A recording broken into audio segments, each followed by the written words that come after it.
Mantan Menteri Pertahanan Republik Rakyat Tiongkok, Zhi Haotian berkata, "Kami tidak akan bertarung menggunakan senjata nuklir dengan Amerika. Itu sama saja dengan mati bersama. Kami tidak sebodoh itu. Tetapi menggunakan satu-satunya rahasia untuk menggunakan senjata non-destruktif yang dapat membunuh banyak orang, yaitu senjata biologis."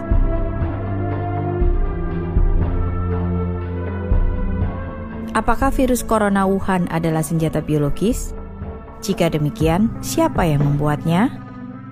Baru-baru ini, para ilmuwan India mengindikasikan bahwa protein lonjakan dalam novel virus corona, COVID-19, yang pertama kali ditemukan di Wuhan, memiliki sisipan unik yang mirip dengan HIV. Ilmuwan peneliti asal India, Anand Ranganathan, mentweet, "Ya Tuhan, ilmuwan India baru saja menemukan insersi mirip virus HIV/AIDS pada virus nCoV 2019 yang tidak ditemukan dalam virus corona lain." Mereka mengisyaratkan kemungkinan bahwa virus corona Wuhan ini adalah dirancang tidak kebetulan. Jika benar, itu akan sangat mengerikan. Media AS mencurigai COVID-19 adalah senjata biologis paling mematikan yang dikembangkan oleh Partai Komunis Tiongkok PKT. Tetapi jauh sebelum para ilmuwan India menerbitkan makalah mereka, Zerohead, sebuah situs web keuangan berbasis AS, menerbitkan sebuah artikel yang menyatakan bahwa melalui spionase teknologi, PKT telah mencuri virus corona baru dari proyek penelitian Kanada dan bermaksud menggunakannya untuk pengembangan senjata biologis. Laboratorium Wuhan BSL-4 kebetulan adalah salah satu lembaga PKT yang terlibat dalam senjata biologis R&D. Dengan demikian, pandemi Wuhan mungkin telah bocor dari lab ini. Situs web militer utama PKT mengakui bahwa virus corona Wuhan adalah buatan manusia, tetapi telah melontarkan tuduhan bahwa virus itu direkayasa oleh Amerika Serikat. Pada tanggal 26 Januari, Silu.com, sebuah situs web militer PKT, menerbitkan sebuah artikel berjudul 4 protein utama yang diganti dalam COVID-19 ditujukan untuk hanya menginfeksi orang Tiongkok. Artikel ini mengakui bahwa COVID-19 adalah buatan manusia dan sangat mirip dengan virus SARS. Inilah informasi utama. 4 protein utama dalam COVID-19 diganti. Mengapa? Nomor 1, untuk menutupi COVID-19 sebagai virus SARS. Ini akan menipu petugas medis untuk merawat pasien COVID-19 sebagai pasien SARS, dan untuk mengadopsi tindakan pencegahan yang mereka gunakan selama wabah SARS. Ini dimaksudkan untuk menyesatkan mereka. Nomor 2, ini memberikan COVID-19 penularan yang sangat tinggi dari manusia ke manusia, sehingga ia akan menyebar dengan cepat. Siapapun yang berada di belakang rekayasa hayati virus ini sama sekali tidak menghiraukan nyawa manusia. Mungkinkah virus alami dari kelelawar atau tikus bambu benar-benar menjadi sangat mematikan? Jika virus ini 100% alami, bahkan 10.000 tahun tidak akan cukup untuk mencapai substitusi presisi seperti 4 protein utama dalam COVID-19. Artikel itu melanjutkan dengan mengatakan ini membuktikan bahwa satu-satunya jawaban yang masuk akal adalah bahwa COVID-19 dibuat di laboratorium. Dalam artikel itu, sebuah subjudul tercetak tebal bertuliskan "Dari SARS ke COVID-19. Pengujian rencana genosida Amerika." Dengan kata lain, artikel itu menuduh Amerika membuat senjata biologis yang hanya menargetkan orang-orang Tiongkok. Subjudul lain dari artikel itu berbunyi, menargetkan hanya orang Tiongkok. 96% kematian akibat virus corona adalah orang Tiongkok. Artikel itu menunjukkan bahwa COVID-19 adalah senjata biologis yang lebih mematikan daripada senjata lainnya. Apakah bom atom itu mematikan? Tetapi dalam menghadapi senjata biologis, bom atom atau bom hidrogen bahkan mungkin tidak dianggap sebagai senjata sama sekali. Apakah benar Amerika Serikat yang membuat senjata biologis seperti itu? Kita perlu meninjau pidato internal dari 20 tahun lalu yang diberikan oleh Menteri Pertahanan Tiongkok saat itu, Zhi Haotian. Pidato itu berjudul "Perang Tidak Jauh Dari Kita". Itu adalah bidan yang memastikan kelahiran abad dominan Tiongkok.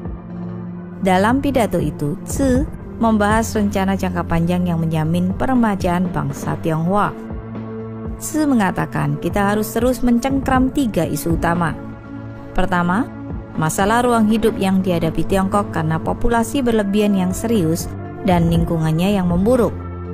Dengan demikian, ini mengarah pada masalah kedua.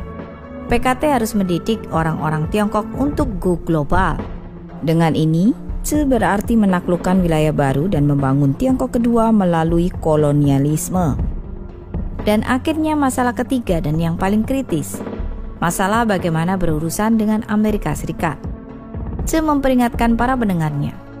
Ini tampaknya mengejutkan, tetapi logikanya sangat sederhana. Ada bentrokan mendasar antara Tiongkok dan kepentingan strategis Barat. Dengan demikian, Amerika tidak akan pernah membiarkan Tiongkok mengambil alih negara lain dan membangun negara Tiongkok kedua. Amerika akan menghalanginya. Tzu melanjutkan penjelasannya. Apakah Amerika akan mengizinkan kita untuk mengglobal dan menguasai ruang hidup baru? Jika Amerika bertekad untuk menghentikan kita, maka akan sulit bagi kita untuk mengadopsi strategi apapun yang berarti melawan Taiwan, Vietnam, India, dan bahkan Jepang. Jadi, berapa banyak wilayah baru yang sangat berarti yang dapat diharapkan untuk kita taklukkan? Sederhana saja.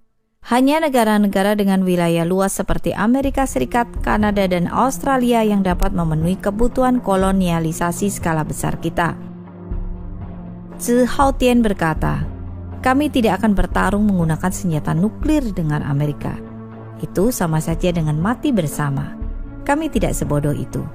Tetapi menggunakan satu-satunya rahasia untuk menggunakan senjata non-destruktif yang dapat membunuh banyak orang, yaitu senjata biologis. Tzu kemudian menambahkan, tentu saja kami belum melakukan apa-apa. Dalam beberapa tahun terakhir ini, kami telah mengambil kesempatan untuk mendapatkan senjata seperti itu. Partai Komunis Tiongkok PKT percaya senjata biologis sangat penting untuk mengalahkan Amerika Serikat. Tzu menghubungkannya dengan Deng Xiaoping yang memprioritaskan senjata biologis sebagai senjata paling penting. Tzu berkata, ketika Kamerat Deng Xiaoping masih hidup, dia membuat keputusan yang cerdik dan benar untuk tidak mengembangkan kelompok pertempuran kapal induk. Sebagai gantinya, kita akan fokus pada pengembangan senjata biologis yang memusnahkan populasi musuh kita. Meskipun sulit dipercaya, tetapi Tzu melihat dirinya sebagai seorang komunis kemanusiaan. Dia mengakui bahwa dia merasa bertentangan dengan hal ini. Kadang-kadang saya berpikir tentang betapa kejamnya bagi Tiongkok dan Amerika untuk menjadi musuh, kata Tzu. Bagaimanapun, Tzu mengakui bahwa Amerika membantu Tiongkok selama Perang Dunia II. Orang-orang Tiongkok ingat bagaimana Amerika membantu kami melawan imperialisme Jepang. Tetapi semua itu tidak lagi penting sekarang. Dalam jangka panjang, pertempuran antara Tiongkok dan Amerika adalah satu pertempuran yang hanya satu dari kami yang menjadi pemenang. Tetapi Amerika adalah negara paling sukses di dunia saat ini. Hanya ketika kita telah berhasil mempelajari segala sesuatu yang bermanfaat dari Amerika, kita berharap untuk bisa mendudukinya di masa depan. Kita tidak boleh lupa apa yang telah diajarkan oleh peradaban kita di masa lalu berkali-kali. Tidak mungkin ada 2 harimau yang mendominasi gunung yang sama. Jadi kita harus membuat persiapan untuk 2 kemungkinan hasil. Jika perang biologis kita terselubung dan berhasil, maka itu berarti perjuangan kita melawan Amerika dan mengakibatkan jumlah kematian paling sedikit dari orang-orang Tiongkok. Tetapi jika perang biologis gagal dan Amerika menanggapi dengan pembalasan nuklir, maka lebih dari setengah populasi Tiongkok kemungkinan akan binasa. Jadi kita harus memastikan bahwa kota-kota Tiongkok berukuran besar dan menengah dilengkapi dengan pelindung radioaktif. Namun untuk masa depan partai, negara, dan bangsa, kita harus maju dengan berani. Tidak peduli seberapa sulitnya hal itu, tidak peduli seberapa besar pengorbanan yang akan terjadi. Bahkan jika kita kehilangan lebih dari setengah populasi, ia dapat diregenerasi.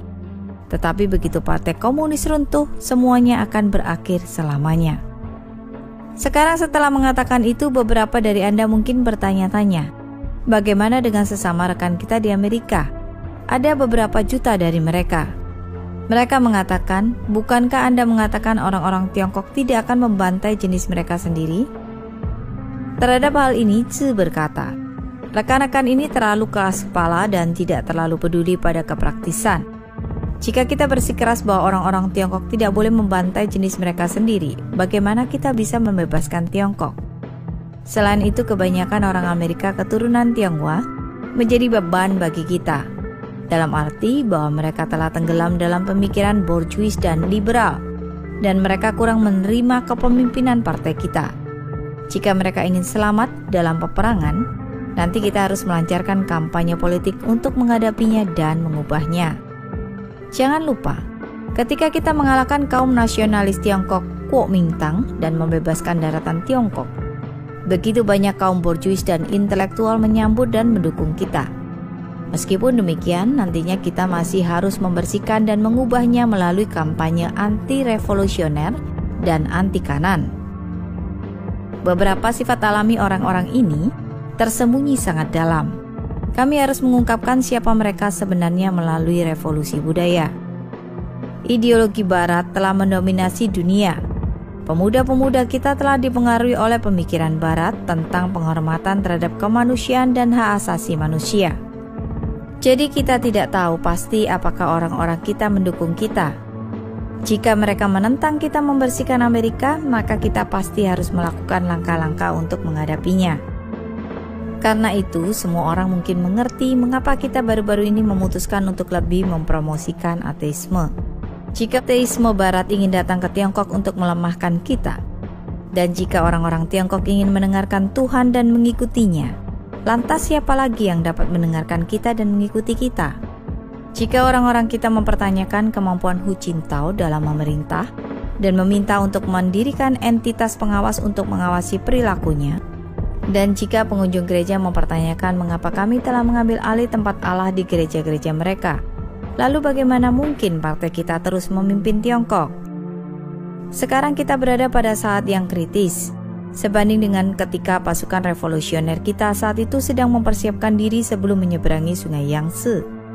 Tetapi selama kita fokus pada hal yang paling mendasar, yaitu mempersiapkan perjuangan militer, Komite Sentral percaya jika kita dapat menyelesaikan masalah Amerika, semua masalah dalam negeri kita juga akan dapat terselesaikan dengan mudah.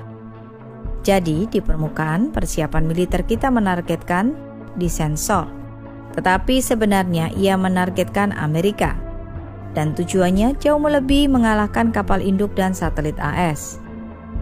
Dalam artikel itu, Tzu juga mengatakan, perkembangan ekonomi kita sebenarnya untuk mempersiapkan perang. Ini bukan untuk meningkatkan kehidupan orang-orang Tiongkok dalam jangka pendek. Ini juga bukan untuk membangun masyarakat kapitalis yang berorientasi konsumen. Dia secara terbuka menyatakan, kami masih menekankan pembangunan ekonomi sebagai fokus, tetapi pada kenyataannya pembangunan ekonomi berfokus untuk perang. Pada tahun 2003, tak lama setelah pidato Tzu Hautian, ia mengundurkan diri sebagai Menteri Pertahanan, dan pada tahun yang sama, SARS, coronavirus, pecah di Tiongkok. Secara kebetulan juga, di tahun yang sama otoritas Tiongkok memutuskan untuk membangun laboratorium virus P4 BSL-4 di Wuhan. Berdasarkan konten dalam pidato Tzu, mungkinkah virus COVID-19 yang dimulai di Wuhan berasal dari lab P4 Wuhan? Grid Game India percaya bahwa COVID-19 dapat menjadi senjata baru sebagai bagian dari skema PKT untuk mewujudkan komunisme jahatnya di seluruh dunia. Coba pikirkan semuanya. Bukankah ini sesuatu yang benar-benar menakutkan? Siapa di belakang senjata biologis ini? Mengapa mereka membuat senjata biologis ini?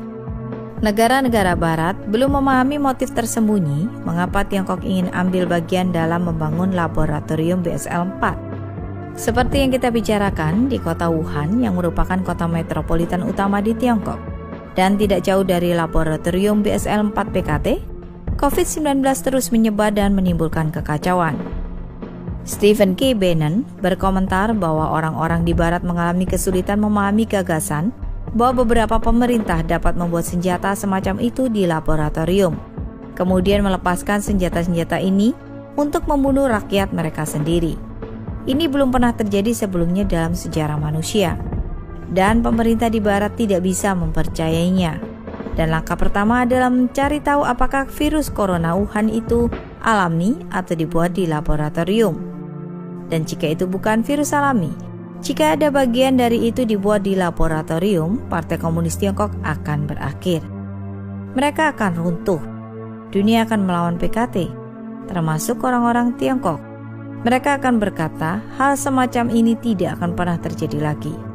Karena itu, situasi epidemi di Wuhan harus segera diselidiki, dan dunia perlu mengetahui kebenaran tentang apa yang terjadi.